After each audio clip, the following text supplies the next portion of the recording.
کۆرۆنا ئێستا بە گەورەترین هەڕەشە و مەترسی بۆ سەر بازاڕەکانی جیهان هەژمار دەکرێت لە ماوەی دوو مانگی ڕابردووشدا زۆرترین زیانی بە پشتەکانی بازاری جیهان گەیاندووە بە تایبەتی چین کە ئەو ڤایرۆسە لەوێ سەری هەڵدا وەکو دووەم گەورەترین ئابووری جیهانیش کە زۆرترین هەناردەی بۆ وڵاتان هەیە گورزی گەورەی بەرکەوتووە. لە گرافیکێک باسی ئەو زەرە و زیانانە دەکەین کە لە ئەنجامی بڵاوبوونەوە سەرهەڵدانی ڤایرۆسی کۆرۆنا بەسەر بازاڕەکانی جیهاندا دەرکەوت و تاکو ئێستاش بزانین زیانەکان گەیشتنەتە کوێ. گەشەی ئابووری چین وەکو باسم کرد دووەم گەورەترین ئابووری جیهانە و یەکەم هەناردەی سەر ئاستی جیهانیشە، بۆیە گەشەی ئابووری لە سەدا 0.2 دابەزاندووە. سەرەتا ڤایرۆسی کۆرۆنا لە چین سەری هەڵدا و مەترسیەکانیش بە تایبەتی لە چین دەرکەوتن کە ئاماژەکان دەریان خست کە گەشەی ئابووری چین بەرەو لاوازی دەچێت، ئاسی هەناردە و هاوردەکانی ڕوولەکەم بوونەوە دەکات بۆی ڤایرۆسی کۆرۆناوە. دواتر ڤایرۆسی کۆرۆنا لە وڵاتانی دراوسێ و هەروەها لە تەواوی جیهان تاکو ئێستا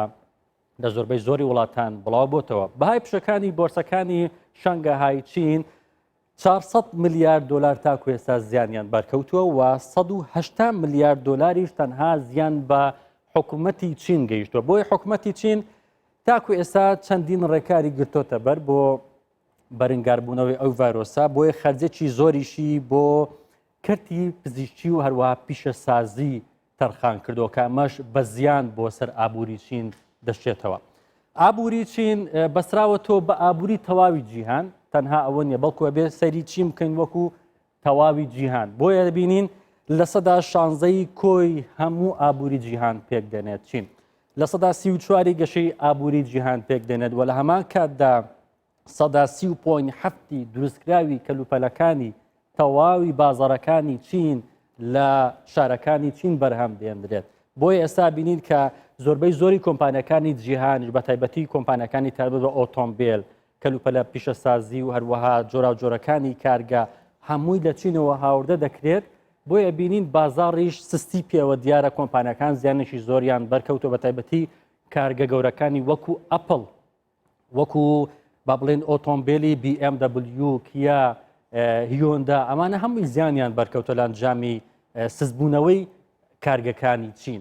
لە سەدا 12.3 هەناردەی جیهان وەکووتم کاڵایەکی زۆر هەناردەی بازاڕەکانی جیهان دەکات گەورەترین هەناردەکاری جیهانە چین. لە 5 ملیۆن کۆمپانیاش تاکو ئێستا مەترسیان لەسەرە، یعنی ئەو کەلوپەرانەی کە وەکو باسم کرد چین بۆ ئەو 5 ملیۆن کۆمپانیایە دروستی دەکات. ئەم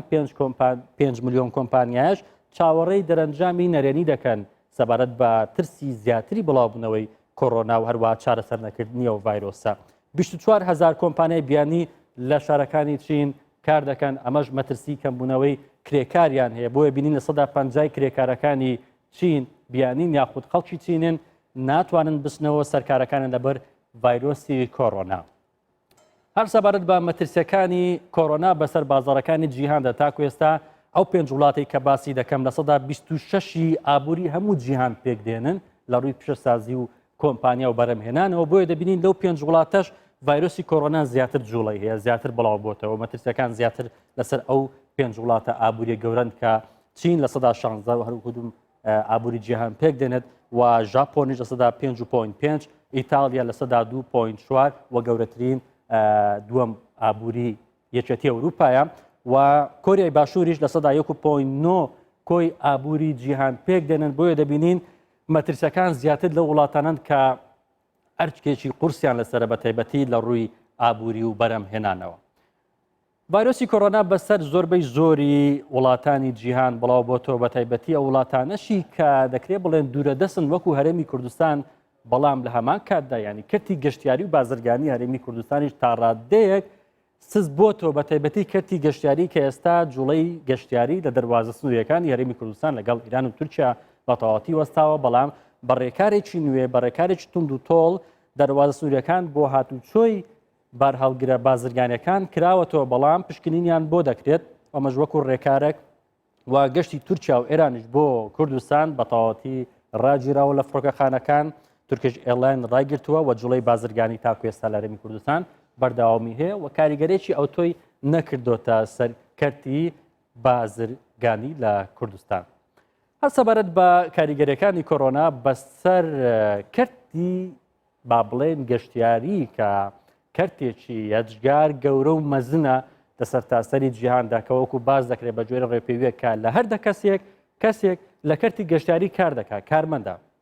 12 میلیارد دلار تاکو ئێستا زیانی بەرکەوتووە کەرتی گەشتیاری جیهانی و پێشبینیش دەکرێت بەوەی بەردەوامبوونی ئەو ڤایرۆسە یعنی بۆ زیاتر لە 80 میلیارد دلار بەرز بێتەوە یا وکروتم ینی کۆمپانیایکی زۆر لە کەرتی گەشتیاری تەنها گەشتکردن نییە بەڵکو ڕێستورانت و چێشخانە و شوێنە گەشتیارەکانیش دەگرێتەوە بۆ ئێ ساڵانە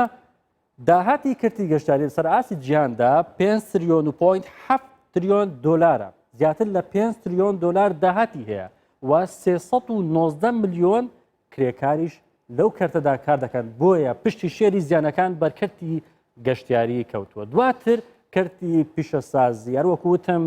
چین دەکرێت بڵێن بە دڵی پیشەسازی ئۆتۆمبیلیش ناسراوە زۆربەی زۆری کۆمپانیەکانی کۆریای باشوور ژاپۆن کۆمپانیەکانی ئەمریکا ئەڵمانیا کەلوپەلەکانیان لە کارگەکانی چین بەرهەمدێنن دروست دەکەن بۆیە لە یەک لەسەر سێی کۆی بەرهەمی ئۆتۆمبیل لە چینەوە بەرهەمدێنرێت و ڕەوانەی بازاڕەکان دەکرێت بە تایبەتی تویۆتا هیۆندا کیا ئەمانە چاویان بڕیوەتە کارگەکانی چین وەکو وتم کارگەکانی چین 150 کرێکارەکانیان کەم بۆتەوە بۆی ڤایرۆسی کۆرۆناوە مەش زیانێکی زۆری بەر کۆمپانیای ژاپۆنیەکان و هەروەها کۆریەکان گەیاندووە پشتی بازاڕەکانی ئەو سێ کۆمپانیا لە بازاڕەکانی جیهاندا دابەزیوە فرۆشی ئۆتۆمبیلەکان دابەزیوە ئەمانە هەمووی کاریگەری بەسەر ئەو کەرتەدا هەیە بینە سەر زیانی دەوڵەمەندەکان ملیاردێرەکان سەرمایهدارانی جیهانیش بێبەش نەبوونە لە زیانەکان ینی کۆڕۆنا واچۆتە نێو بازار زیانی بە هەموو جونگە ئابووریەکان گەیاند و بە تایبەتی ئەو دەوڵەمەندانەش کە پشتی شێریان لە بازاڕەکاندا هەیە بەردەوام چاودێری بازار دەکەن بەڵام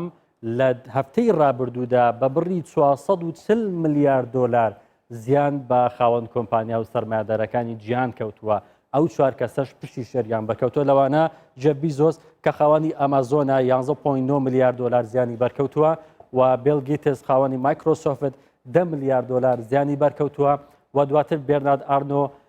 خاوەنی لیویس ڤیتۆن زیاتر لە 9 میلیارد دلار زیانی بەرکەوتووە دواتر خاوەنی تێسلا ئیلۆن ماسک زیاتر لە 9 میلیارد دلار زیانی بەرکەوتووە ئەمانە هەموو چاوەڕێی داهاتووی بازاڕی جیهانی دەکەن بە تایبەتی کە ئێستا ڤایرۆسی کۆڕۆنا تا دێت بەسەر بازاڕەکانی جیهاندا کاریگەرەکانی زیاد دەبێت تا دێت توشبوو زیاد دەبێت بەڵام لە هەمان کات لاشی دیکەوە چارەسەریەکان وەخت ئەوانێک کە چارەسەریان وەرگرتووە و چاک بوونەتەوە زیاتر لەوانێک کە توش دەبن بینە سەر بازاڕەکانی جیهان نیش بە تایبەتی وۆڵ ستریت کە ئەمەش بازاڕێکی جیهانیە زۆرترین زیانی بەرکەوت لە ماوەی 12 ساڵی ڕابردوودا ینی قەیرانێکی وا دووچاری بازاڕەکانی جیهان بۆتەوە کە وێنەی نەبووە ینی تا دێت ڤایرۆسی کۆڕۆنا قوڵ دەبێتەوە بەسەر بازاڕەکانی جیهان بە تایبەتی نیویۆرک و داو جۆنز لە سەدا 2.5 پشەکانی داکەوتن لە ماوەی هەفتەی ڕابردوودا وەستان ئانپورس لە سەدا 2.1 پشەکانی داکەوتن و ئیندێکس بە هەمان شێوە لە سەدا 1.8 پشەکانی داکەوت و بازاڕەکانی ئاسیاش بەگشتی لەگەر سەرهەڵدانی ڤایرۆسی کۆڕۆنا پشەکانی ڕوو لە دابەزینە بازاڕەکانی کەندا و زیانێکی زۆریان بەرکەوتووە لە ماوەی 12 ساڵی ڕابردووە و بازاڕانەی کە باسم کرد بەو شێوەیە دووچاری داکەوتن و دابەزینی پشەکان نەبوونە یعنی ئێستا بازار بەگشتی چاوەڕێی دوا دەرەنجامەکانی ڤایرۆسی کۆڕۆنا دەکات تا ڕادەیەک بازار لەم 24 کاتژمێری ڕابردوو بەرزبوونەوەیکی کەمی لە چاو هەفتەی ڕابردوو تۆمار کردو بەڵام ئێستاش تست و لە ڕاوچەکان لە بازاڕەکانی جیهاندا بوونی هەیە بۆیە پێشبینیەکانیش بۆ داهاتووی بازاڕە جیهانیەکان باش نین بازاڕی نەوت ئەمەشیان هەر پشتی شێری زیانەکانی بەرکەوت نرخی نەوت لە 120 لە ماوەی ئەم ساڵدا دابەزی لە 66 دلارەوە بۆ 52 دلار دابەزیوە و ئۆپێکیش سبەی کۆ دەبێتەوە دەربارەی کۆڕۆنا دەربارەی بەرزکردنەوەی ئاسی بەرەمهێنان کەمکردنەوەی ئاسی بەرەمهێنان کە بڕیار بوو لە مانجی ئازار جارێکی دیکە کۆبنەوە بەڵام سبەی ئەندامانی ئۆپێک زیاتر قسە لەسەر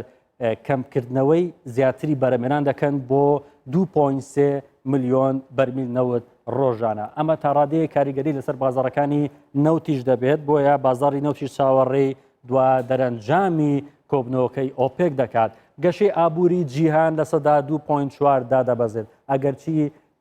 شارەزایان پێشبینی ئەویان کردبوو کە گەشەی ئابووری لە ماوەی ئەم ساڵدا بەر لە بڵاوبوونەوەی ڤایرۆسی کۆرۆنا بۆ 2.9 بەرز بێتەوە بەڵام کۆرۆنا وای کرد کە ئاستی گەشەی ئابووری جیهانیش بۆ 2.4 دابەزێت و بەهای پشتی کۆمپانیەکانی جیهانیش بگاتە 6 تریۆن دلار زیان کە تاکو ئێستا پێشبینی دەکرێت بگاتە 6 تریۆن دلار کەمە قەبارەیەکی ئەجگار زۆرە کەربەت کە بە پشکەکانی کۆمپانیەکان بکەوێت ئەمەش کەمترین ئاسیەتی لە ماوەی 12 ساڵی ڕابردوودا پێشبینی دەکرێت لەگەڵ زیاتربوون یاخود تەشەنەسەندنی ڤایرۆسی کۆرۆنا پشتی زیانەکان زیاتر دابەزێت.